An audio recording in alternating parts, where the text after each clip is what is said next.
Hola, muy buenas. Me llamo LB Kundera y os doy la bienvenida a un episodio de la serie La insoportable levedad de la filosofía, un podcast filosófico que pretende acercar a ese maravilloso mundo a todo aquel con inquietudes metafísicas, vitales, existenciales. Porque como muy bien decía Sócrates, una vida sin examen, una vida sin reflexión, una vida sin en suma filosofía, no merece la pena ser vivida. Vamos a dar comienzo al temario de la asignatura de filosofía en primero de bachillerato con el tema 1, el que lleva por título el saber filosófico, y lo primero que vamos a hacer es distinguir al ser humano del resto de los animales. Los animales es un hecho evidente, tienen instintos, mientras que el ser humano pues carecen prácticamente de instintos. Alguno que otro tiene, pero son muy pocos. Entre otras cosas, pues porque para que algo sea considerado un instinto, tiene que cumplir un requisito fundamental, y es que todos los miembros de la especie deben realizarlo de la misma manera. Entonces, por ejemplo, pues ni siquiera el sexo es un instinto del ser humano, porque es un hecho evidente que no todos los seres humanos realizan en la práctica sexual de la misma manera. En cambio, los animales, pues sí, es un hecho evidente que, por ejemplo, todos los delfines pues realizan la práctica sexual de la misma manera. Por lo tanto, la primera diferencia sería que los animales tienen instintos, mientras que los seres humanos carecemos prácticamente de ellos. Otra diferencia evidente es que los animales poseen unas destrezas innatas de las que carecemos los seres humanos. Son rápidos, son ágiles, son fuertes, y los seres humanos pues carecemos de esas destrezas. Una tercera diferencia es que los seres humanos somos racionales, mientras que los animales pues son irracionales. Muestran algún tipo de inteligencia, sobre todo algún tipo de primate o de mamífero, pero no al nivel, evidentemente, de la inteligencia, de la racionalidad de la que disponemos los seres humanos. Los animales no tienen autoconciencia, no son conscientes de quiénes son, no son conscientes ni de qué son, por eso no se reflejan, no se reconocen en un espejo. Un perro por eso se ladra cuando se ve reflejado en el espejo, porque no sabe qué es él, mientras que los seres humanos tenemos conciencia, tenemos autoconciencia, sabemos quiénes somos, sabemos lo que somos, y está vinculado con la última diferencia fundamental, y es que los animales no tienen conciencia de la muerte, mientras que los seres humanos sí tenemos esa conciencia de la muerte, sí sabemos que vamos a morir. Es cierto que, por ejemplo, los elefantes llega un momento en el que se apartan del grupo y se retiran al cementerio de elefantes para allí terminar sus días, pero no porque sepan que van a morir, es algo que llevan en su naturaleza, de forma que cuando sienten, la naturaleza siente que es un estorbo para el grupo, pues les hace apartarse de ese grupo para que deje de ser ese estorbo, pero no porque se tenga conciencia del hecho de que se va a morir, ¿vale? Solo el ser humano tiene conciencia de la muerte, y es precisamente esa conciencia de la muerte quizá la que da valor a la vida, ¿no? Aquí podríamos ahora mismo perfectamente contar el mito de Prometeo, ¿no? El mito de Prometeo, que nos dice que al comienzo de los tiempos, pues Zeus quiso crear a todas las especies animales, incluido el ser humano, y encargó a Prometeo la tarea de ir dando a cada especie pues cualidades, características, ¿no? Para que llegado el día del nacimiento, digámoslo así, pues cada especie tuviera una serie de cualidades que le permitieran sobrevivir en el mundo. Y Prometeo pues no le pareció adecuado llevar a cabo esa tarea y encargó la tarea a su hermano Epimeteo, un hermano que era pues bastante alocado, bastante imprudente, ¿no? Bastante pues eso, no reflexivo. Y Epimeteo pues empezó a dar cualidades a todas las especies, ¿no? A uno les dio pelo para protegerse del frío, a uno les dio rapidez, a otro les dio agilidad, a otro les dio una capacidad de fertilidad importante para, a pesar de ser presa fácil de depredadores, que pudiera no extinguirse, etcétera, etcétera, etcétera. Y cuando quedaba solamente una noche para que Zeus pues provocara el nacimiento de todas estas especies, Epimeteo se dio cuenta que había gastado todas las cualidades en los animales y que al ser humano no le había dado ninguna cualidad, ninguna característica que le permitiera sobrevivir en el mundo físico. Alarmado, pues llamó a su hermano Prometeo, y Prometeo, siendo consciente de que el ser humano iba a ser presa fácil de cualquier depredador, de cualquier otro animal, no se le ocurrió otra cosa más que ir a la guarida de los dioses, ir al Olimpo, entrar en la guarida de Zeus y robarle el fuego para entregárselo a los humanos. El fuego que simboliza pues la racionalidad, ¿no? La razón, la inteligencia. ¿Qué nos dice el mito? Pues que el ser humano es un ser que nace completamente indefenso, completamente desvalido, a medio hacer, pero que gracias a su razón, gracias a su inteligencia, va a ser capaz de sobrevivir en un medio en el que si no sería presa fácil y se extinguiría. ¿De acuerdo? Todas estas características que hemos mencionado, la autoconciencia, la racionalidad fundamentalmente, etcétera, etcétera, etcétera, tienen como consecuencia algo que Aristóteles nos dice en el libro primero de la Metafísica, y es que todos los hombres por naturaleza desean saber. Lo llevamos en nuestra naturaleza, el deseo de conocer, de saber. Saber viene del griego sapere y tiene dos objetivos fundamentales. El primer objetivo es conocer la realidad para poder sobrevivir, ya lo hemos dicho, nacemos indefensos y gracias a nuestra razón y a los conocimientos podemos sobrevivir en un mundo que es inhóspito, ¿no? Gracias a que yo conozco que este veneno me puede matar, pues no lo voy a beber y voy a sobrevivir, por ejemplo, ¿no? Por lo tanto, el primer objetivo del saber es conocer la realidad para poder sobrevivir en ella. Pero hay otro objetivo que es quizá importante o más importante, que es el de aprender a organizar nuestra vida para poder ser felices. ¿Quién no quiere ser feliz? Pues absolutamente nadie. Lo que pasa es que muchas veces equivocamos la manera de ser feliz. Se trata de poder organizar nuestra vida de modo en el que esa felicidad no se aleje de mí, sea alcanzable. Y este conocimiento se obtiene a través de dos vías, a través de los sentidos, dando lugar al conocimiento sensible, o a través de la razón, dando lugar al conocimiento inteligible. Y el conocimiento racional, el conocimiento que viene a través de la razón, también puede ser o por una deducción, como hace, por ejemplo, Sherlock Holmes, o por una inducción, como hacen los científicos, o por una intuición. El conocimiento quizá más importante en filosofía, el que, por ejemplo, para Platón es el conocimiento, el grado más alto de conocimiento, la intuición intelectual. ¿Vale?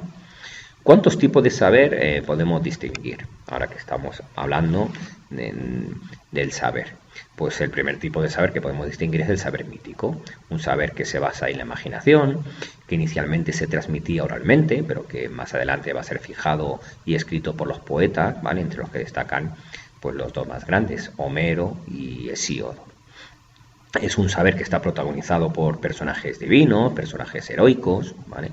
Que pretende explicar los fenómenos naturales, el origen del universo, el origen del hombre, y en el que tanto los fenómenos como el ser humano dependen de la voluntad caprichosa de los dioses.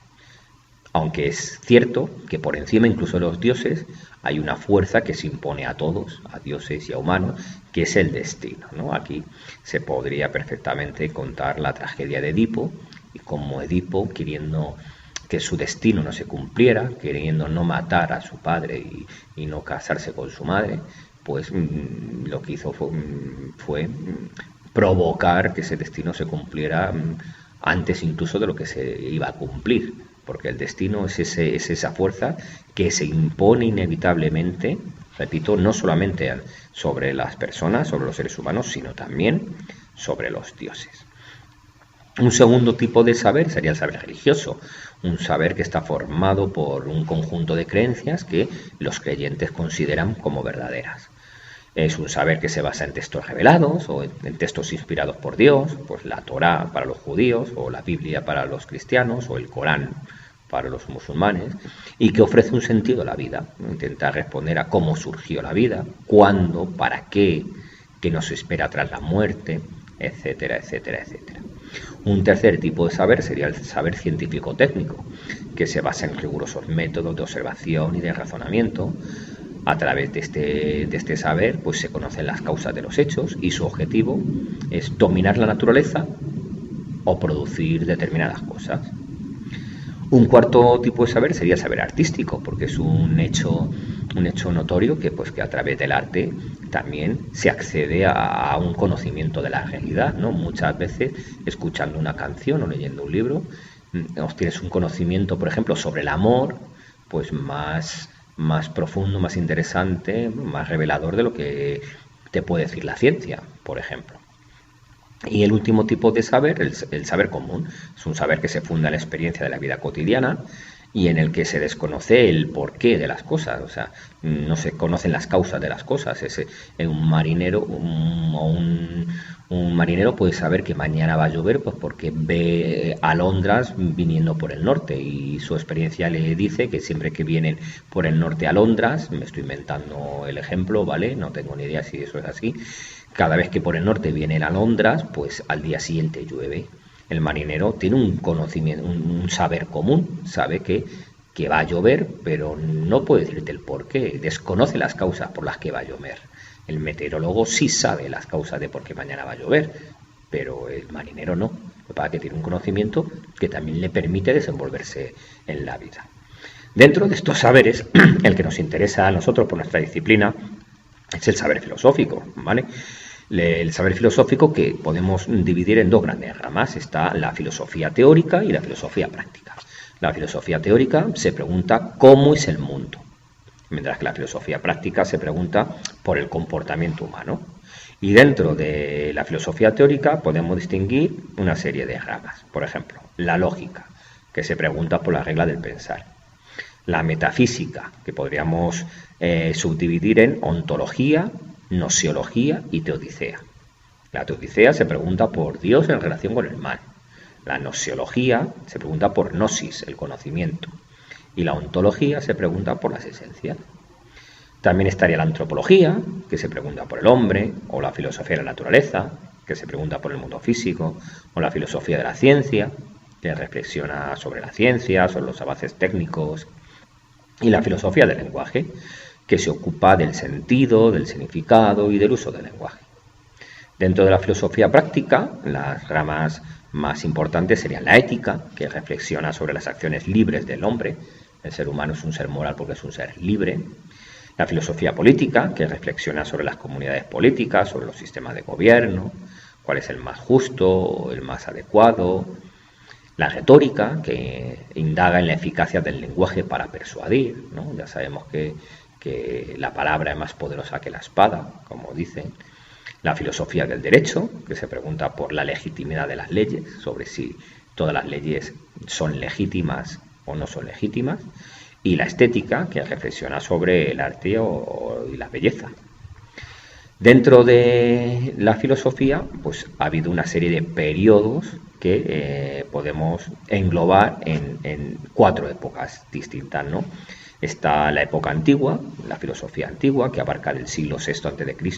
al siglo V de nuestra era, en el que destacan cantidad de autores fundamentales para el devenir luego de la historia de la filosofía, pues Tales de Mileto, el considerado primer filósofo, Heráclito, Parménides, o los sofistas, Sócrates, Platón, Aristóteles, los estoicos, los epicúreos, etcétera, etcétera, etcétera.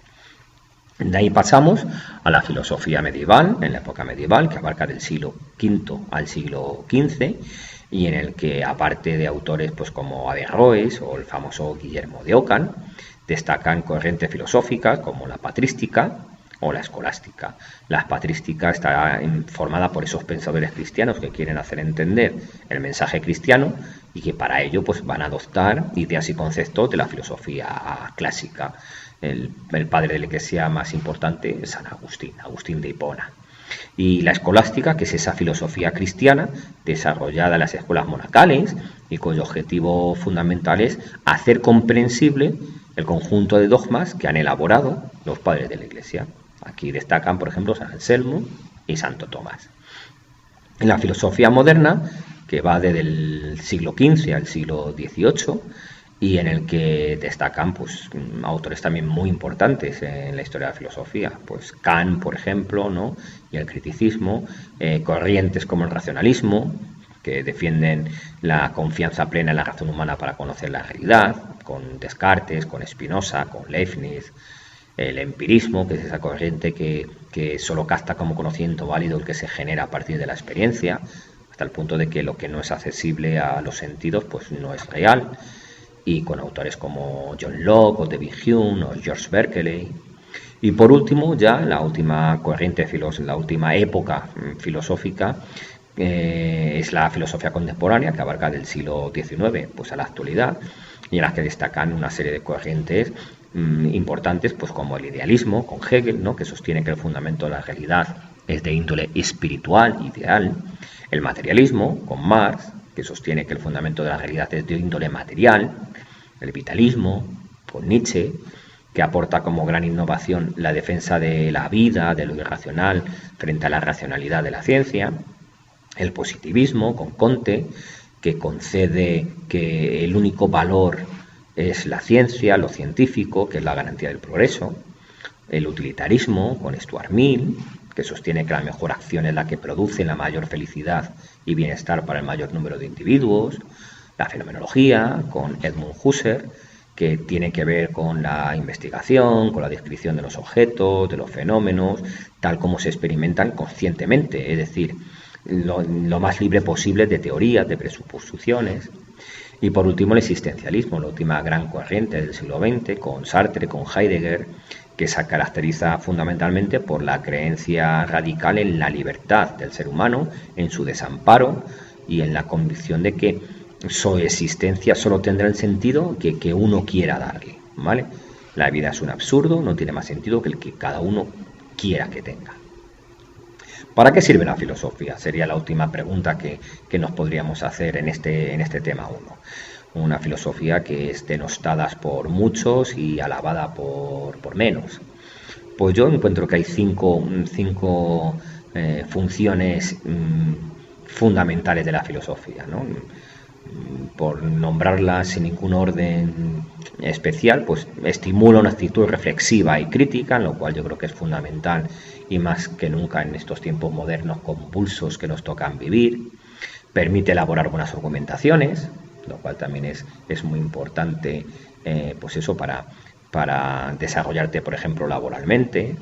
Ofrece una visión general del conjunto del saber humano, desarrolla la capacidad de análisis, y una que yo creo que es la más importante en la actualidad, que es que contribuye a la formación de mejores personas y ciudadanos.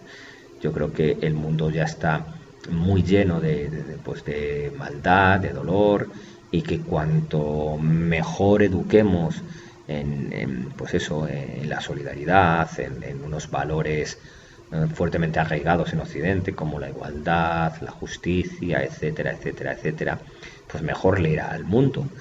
Y como decía Clint Eastwood, no te preocupes tanto por el mundo que le vas a dejar a tus hijos, sino por los hijos que le vas a dejar al mundo. Entonces, pues contribuir con la filosofía a dejar al planeta unos mejores ciudadanos, unas mejores personas, considero que es fundamental. Y nada más, pues hasta aquí el primer tema de esta serie de la insoportable edad de la filosofía. Espero que os haya gustado y hasta otra.